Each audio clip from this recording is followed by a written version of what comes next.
God gave Adam and Eve some incredible gifts, the whole world really. There was only one thing that God said you cannot do. He said you had the freedom to eat the fruit of the tree of any tree in the garden, but of the tree of the knowledge of good and evil, you shall not eat. For in the day that you eat of it, you will certainly die.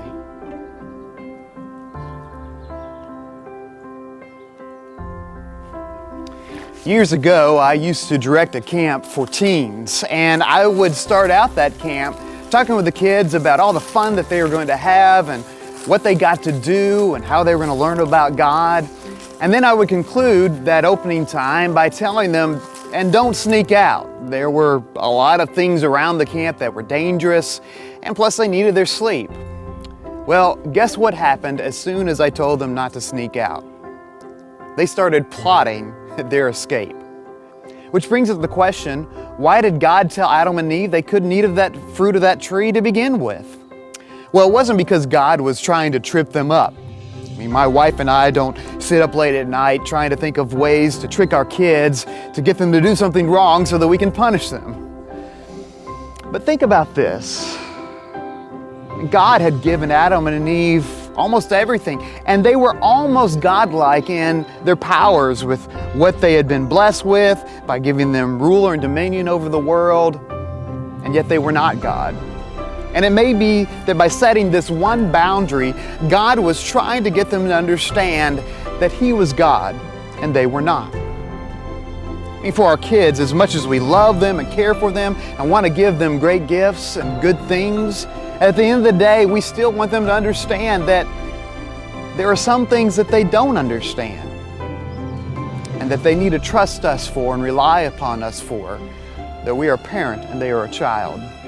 Adam and Eve, sadly, would fail in this trust and they would sin. And what is sin? Well, sin is a word which simply means to miss the mark.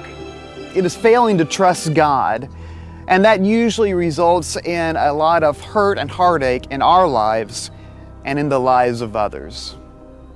Now, in this sin, Adam and Eve would be helped by Satan, who was a created being who at one point seems to have rebelled against God, and he took the form of a serpent, and he came and he tempted Adam and Eve.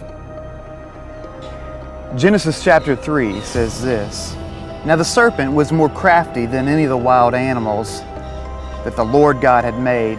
And he said to the woman, 'Did God really say you must not eat from any tree in the garden?' And the woman said to the serpent, 'We may eat fruit from the trees in the garden, but God did say you must not eat fruit from the tree that's in the middle of the garden, and you must not touch it, or you will die.' 'You will not surely die,' the serpent said to the woman, 'for God knows that when you eat of it, your eyes will be opened, and you will be like God, knowing good and evil.' And when the woman saw that the fruit of the tree was good for food, and pleasing to the eye, and also desirable for gaining wisdom, she took some and ate it. And she also gave some to her husband, who was with her, and he ate it. And then the eyes of both of them were opened, and they realized they were naked. So they sewed fig leaves together and made coverings for themselves." Eve believed the serpent's lies and partook of the fruit. And Adam, who was with her, ate it as well. And when they did, their eyes were opened. They realized that they were naked, and they tried to sew fig leaves together to cover themselves. And they died that day. Perhaps physically, their bodies may have begun to decay, but certainly spiritually, as their relationship with God was severed. Now, when God walked and talked with them in the garden, they hid. And God approached them and said to Adam, "Why are you hiding?" And Adam said, "Because I was naked." He said, "Well, who told you that you were naked?"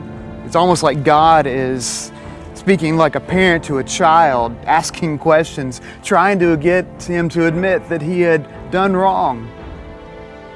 And then Adam says, "It was that woman that you gave me. She did it." And so his relationship with Eve was severed that day as well.